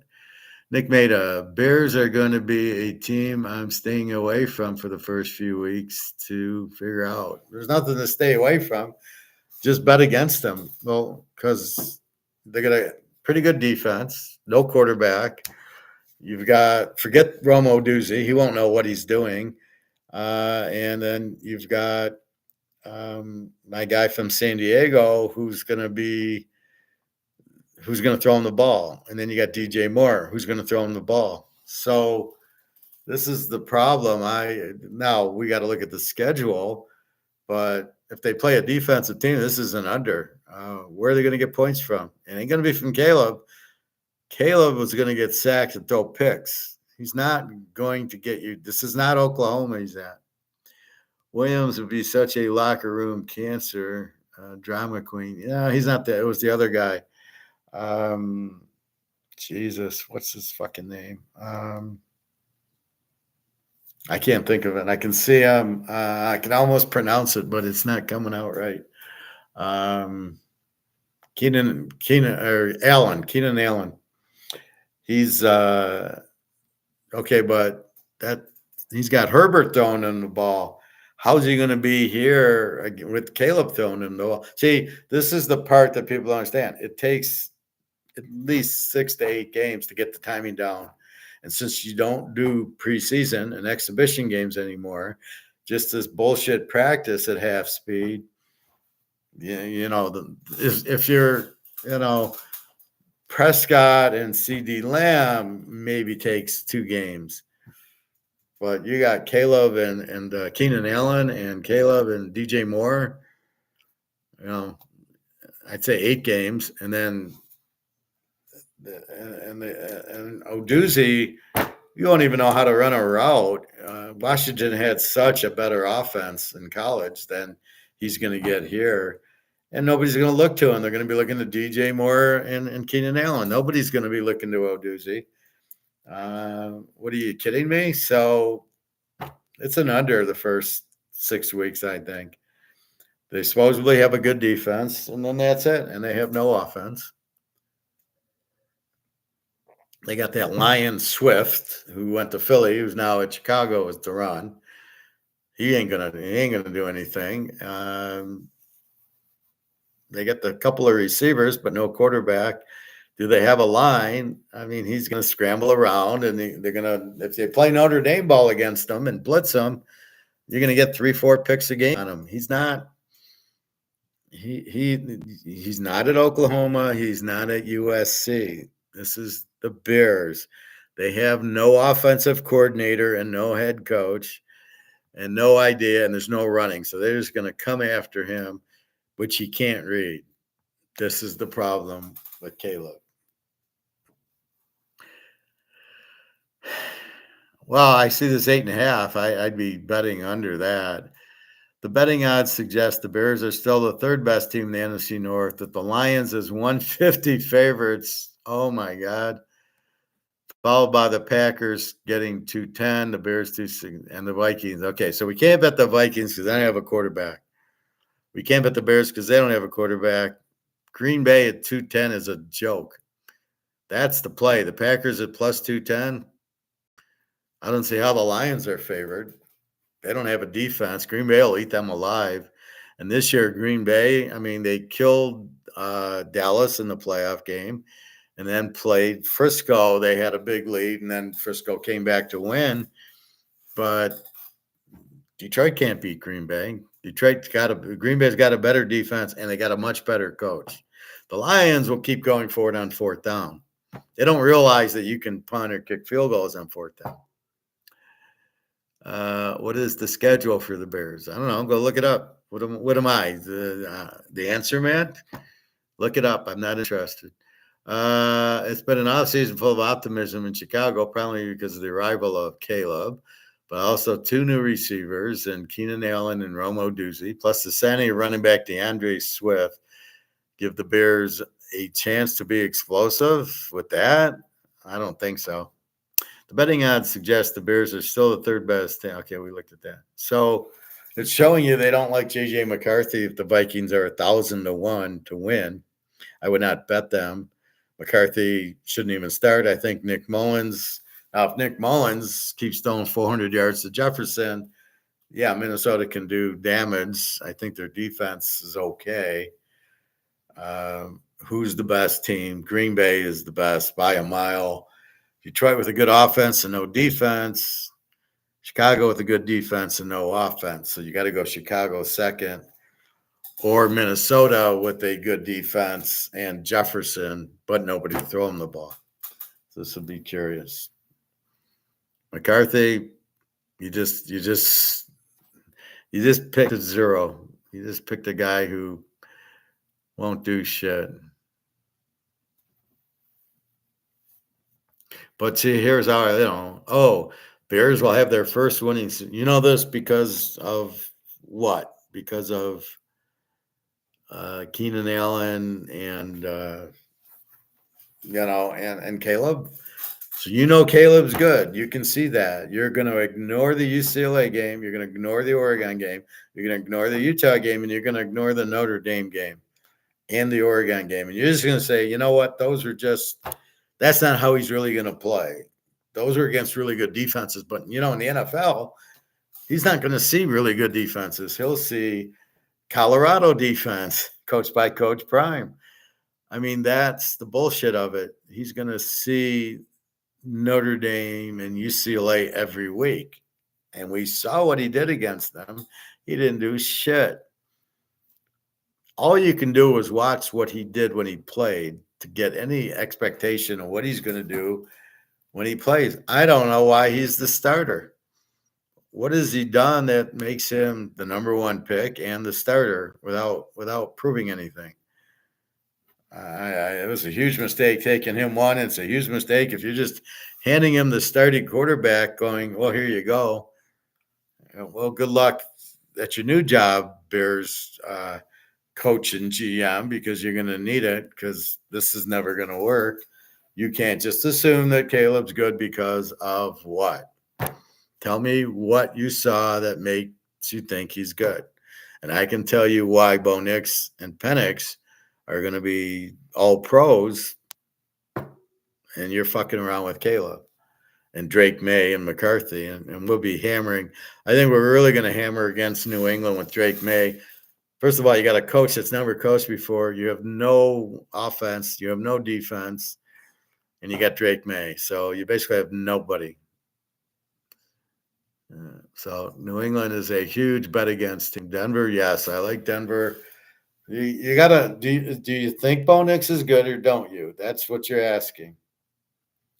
So if you, I think he's going to be good, so they'll be fine. Now it's going to take them 3-4 games to get used to the pros. You can't kid yourself. First game, he's not going to light it up.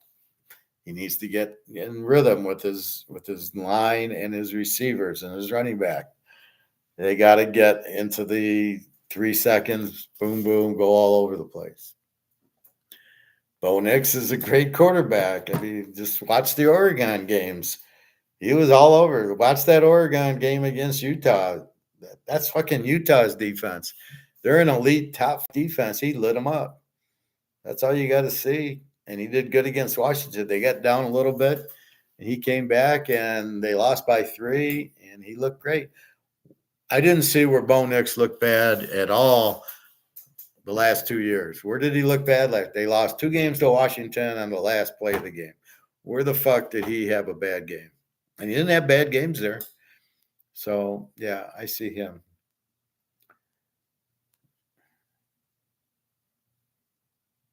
Anyway, not really much.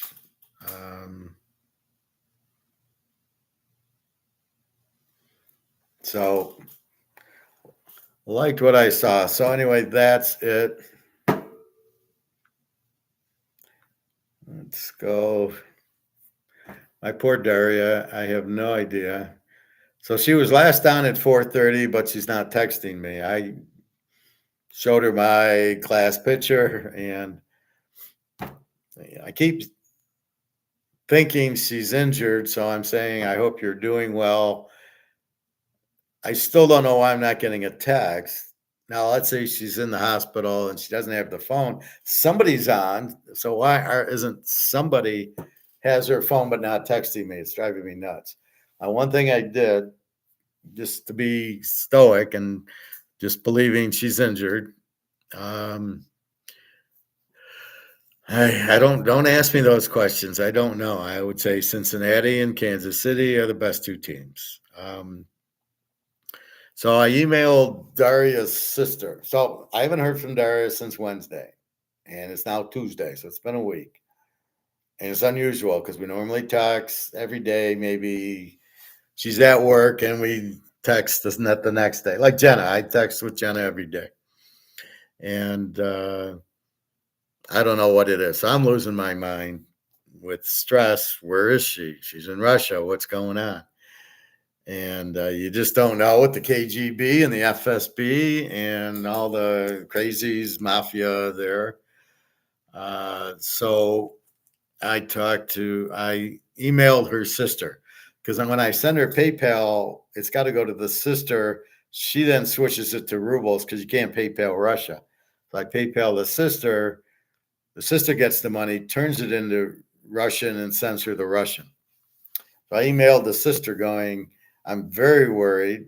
I'm the professor, and I'm Daria's boyfriend, and I don't know if she's told you. I know you know me because I keep sending you PayPals from me. And so I said, do you know what's going on? Is she okay? Um, I was told she's sick, not from the sister, from somebody else who can fortune tell her, said that sees her doubled up and in pain, and she's in the hospital. And so she doesn't have her phone. It's probably the daughter or her friend who has the phone, and they're not texting me. It's probably the daughter, and she can't.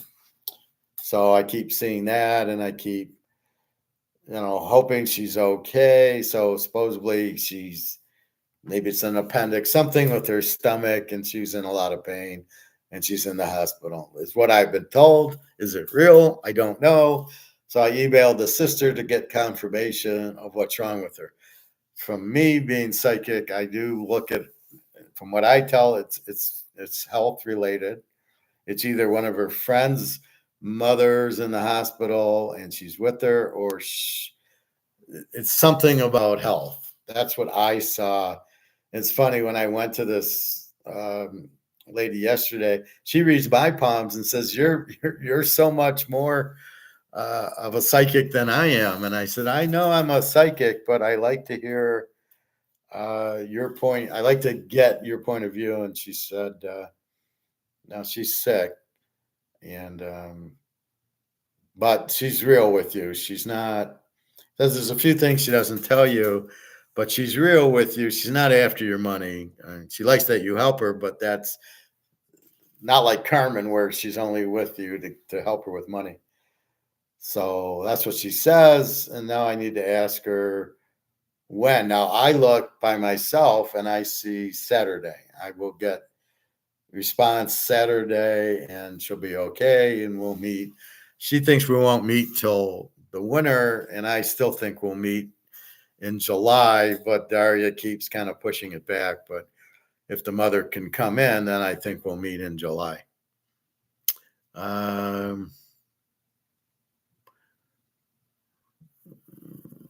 Who's my favorite to win it all? I said I don't know. You can't make statements like that because you can't. It's all based on injuries. I can say KC should win it all with Mahomes, but it's hard to go to the Super Bowl 3 years in a row because you play the extra.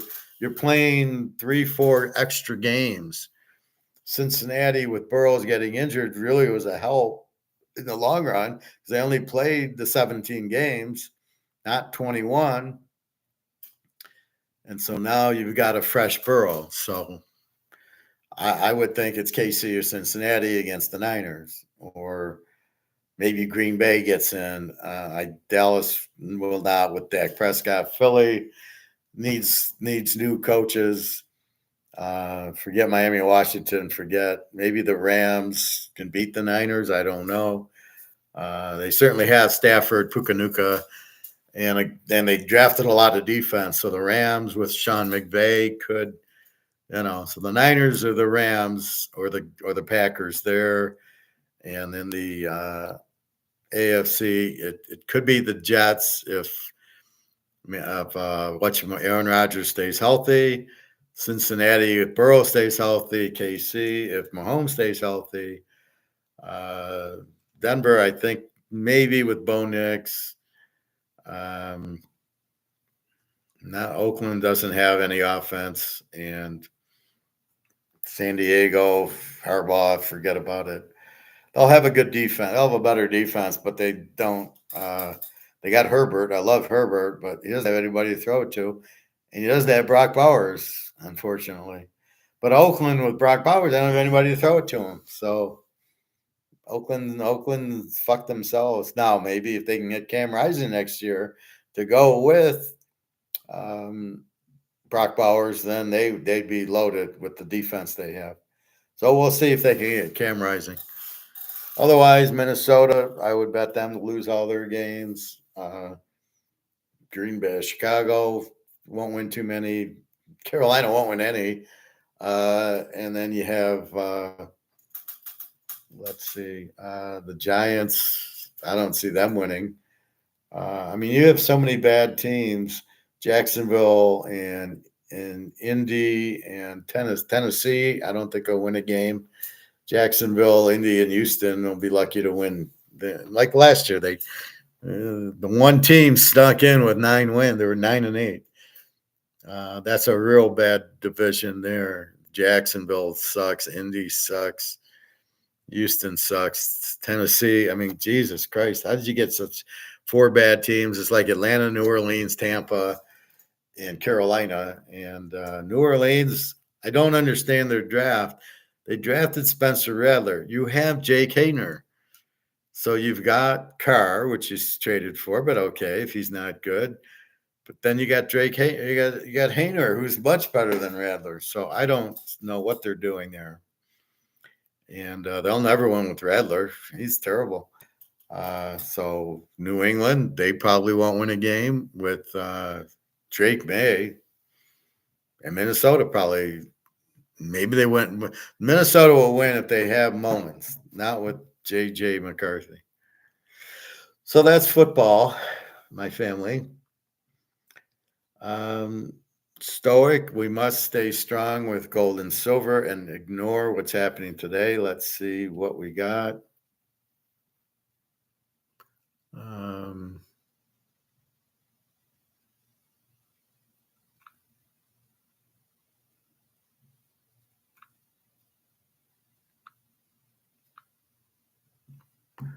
So gold price, come on up. 22.92 at 3 o'clock. Okay, so it's funny it doesn't refresh.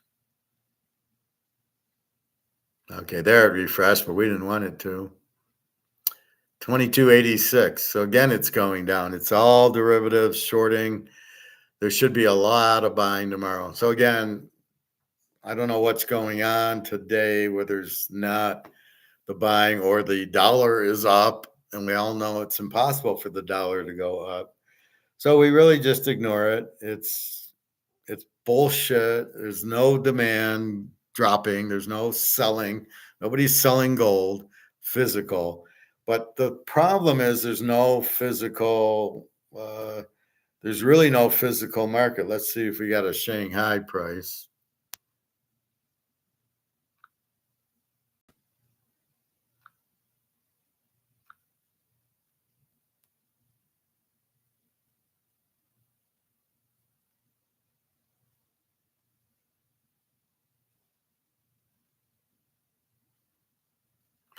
Gold price in Shanghai. Problem is I don't know how to figure it. As of yesterday, the quote's 23.59.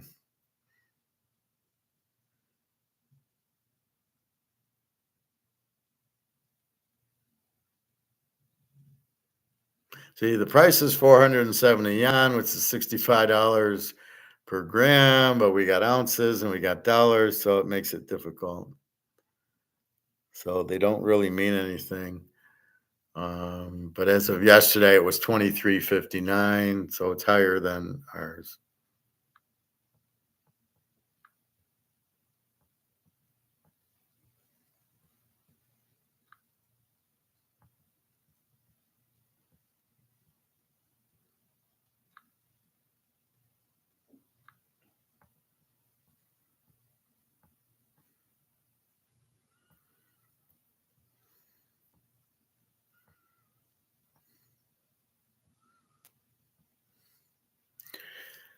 So 22.87. You can't worry about it. It's not real. It's not going to stay. within a day or two, it'll be back into the 2340s. Although I do notice it's getting stuck there. It's not the same. And again, because it's paper, I don't know how much physical was left to be bought because there's only 250,000 tons, of which the central banks probably have most of it, which is leaving these fake derivatives where they're selling more supply than there is. There isn't, 100,000 ounces to be bought because they're all bought. So they sell it, it drops. So it's all bullshit. So just wait. We know the comex is coming out the 14th, and then we will see some heavy action. And we'll see a new price. And they don't like the dollar, especially Africa, Russia, China. They don't like it. So the dollar's doing their best. What are they going to do? They're at war with Russia. They're not going to war with China. You're at war with Iran and the Middle East. So what do you have to threaten these guys if they go on a gold-backed currency? What are you going to threaten them? We're going to go to war with you? You're already at war with us. And you're not going to beat the Russians and the Chinese. So that ain't happening.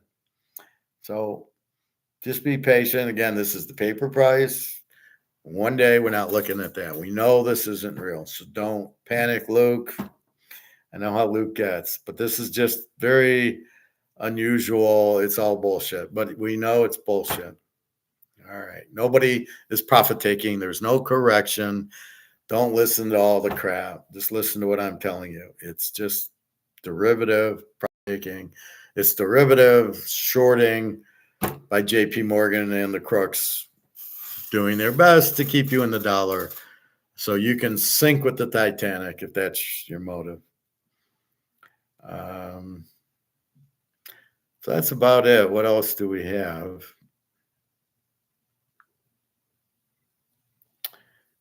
That's about it. I got some videos to look at.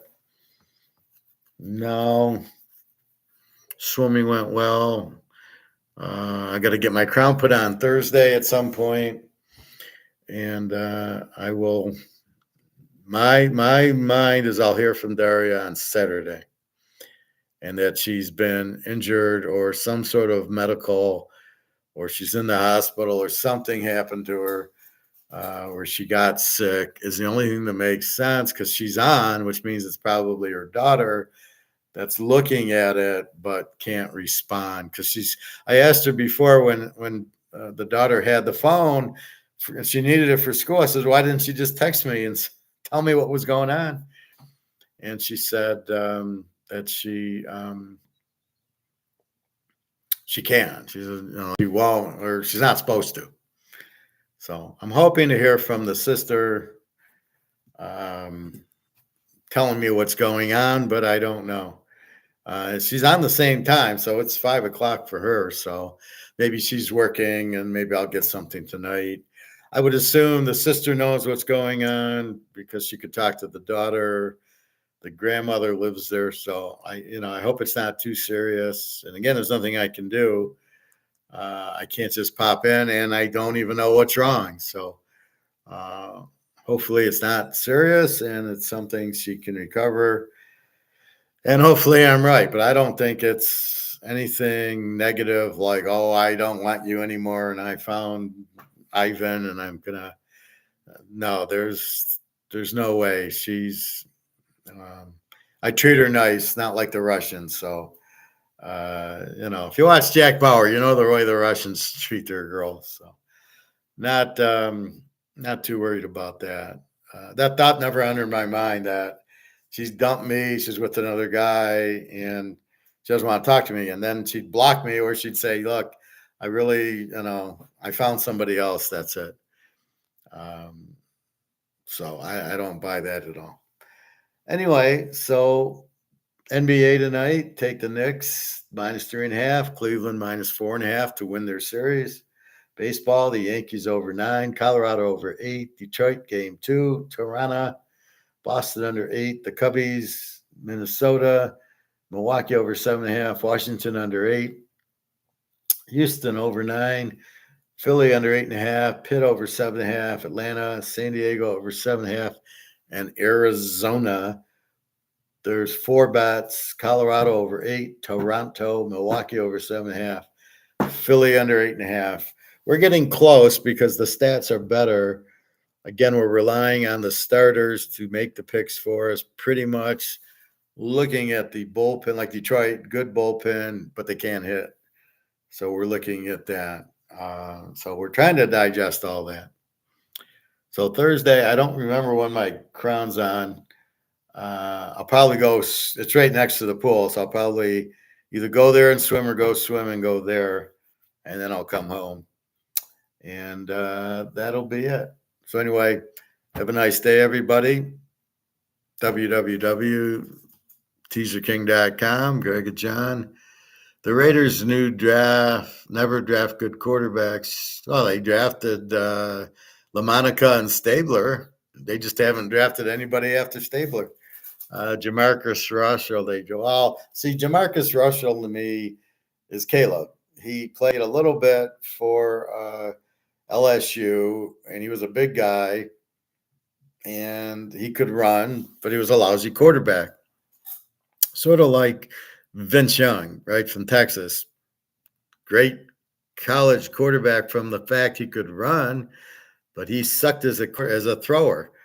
So who does that remind you? Lamar and Hurts and Drake May and, all these guys that aren't good quarterbacks. At the end of the day, you need a good quarterback.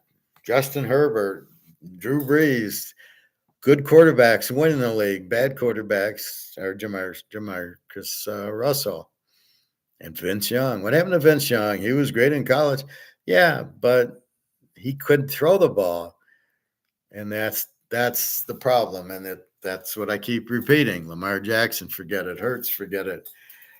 Caleb or Kyler Murray at least can throw. Caleb, he could throw, but scrambles too much. I mean, he's kind of an accurate, but that's why I'm all over Bo Nix and Penix and Daniels. They can throw the ball. Hartman is a very good thrower. Why Hartman didn't get drafted? It's sort of like Tom Brady going in the 7th round. Everybody missed it because Mel Kiper didn't know who Tom Brady was, so nobody listened, and they all listened to him. It's the same thing here. Where's Hall? Where's Hartman? Why didn't he get drafted? It's going to show how stupid all these GMs are by totally missing Hartman. And Washington picks him up, which is good, but you have Daniels, probably the one team that didn't need Hartman. Where was Oakland to get Hartman? You want to go to the playoffs, and you could have drafted. You didn't even need to draft Hartman. You could have got him as a free agent, for Christ's sake, and you let him go. You didn't even draft him as a free agent. That's how stupid you are. So Oakland has no excuse because they don't have because we got Aiden O'Connell, and you could have had Hartman. Hartman's 10 times better, so you have no excuse. It's just insane. And Wisconsin's quarterback didn't get drafted either. The kid from SMU was very good. I'm kind of shocked he didn't get drafted. Again, watch him at SMU, not at Wisconsin. So Cam Rising should be the number 1. He probably won't get drafted in the 1st round because he's a 7th-year guy. So, oh my God. And big deal. He's 25. He'll be there 10 years. So we will see what happens. Anyway, that's what I got. Be stoic. We know gold and silver are going through the roof. Ignore today. Today's a paper day. There's probably not a lot of buying going on from Asia and Europe. So it just keeps going down. But we know it's bullshit. The U.S. is gone. It doesn't matter. They can play these little games. It's gone. At the end of the day, they're gone. They printed too much. It's worthless. You can't print and not make it worthless. It's worthless. Anyway, so my thoughts and prayers are with Daria, and I hope she's okay. And hope we're meeting in July. I don't know. I just hope we meet already. And that'll be good. So otherwise, I'll go meet Jenna if something is seriously wrong with Daria. Maybe it is. Again, it's odd for her to go a week and be on and not text me. Makes no sense unless she can't get to the phone and the daughter has the phone and checking up. I did see her read my messages, so I'm sure Daria said that Howard texted me, and then the daughter went into mine and said, "Yeah, he's been texting you every day," and I'm sure that'll make her happy that I'm with her and not upset. A little upset, but not under these circumstances. So anyway, it's just hard. I hope it's not too serious. I hope it's just something she, the surgery fixed if she had surgery. I know she's scared because she's scared to go to the dentist to get implants put in. So I'm just hoping that she's okay here, and we will see. All right. Have a good night, everybody. I will see you. Tomorrow's Wednesday. I should be on early, 2 o'clock ish, and we will go from there. Um, so have a good day. Good luck if you're betting the hoops or the baseball. Football, we're done with the draft. These stupid grades mean nothing. Once we get into August and we get the starting lineups, and then we can look at college and try to figure out what the fuck's going on there. And, okay, Gabriel at Oregon, I like, and Will Howard at Ohio State, I like.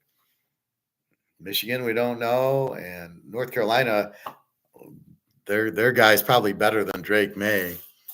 I still don't get what everybody's gaga about Drake May. So when we see him on New England, we'll just watch him go in 17. It'll be them and Carolina fighting it out for Cam Rising, of which neither will take them because they both think they have quarterbacks. All right. Stay stoic. Stay strong. You know what's going on. As long as you know what's going on, you're cool. Don't worry about the gold price dropping. We're not selling it right now. We're not profit taking. We're not ending the session. So have a good day, everybody. All right. www.teaserking.com.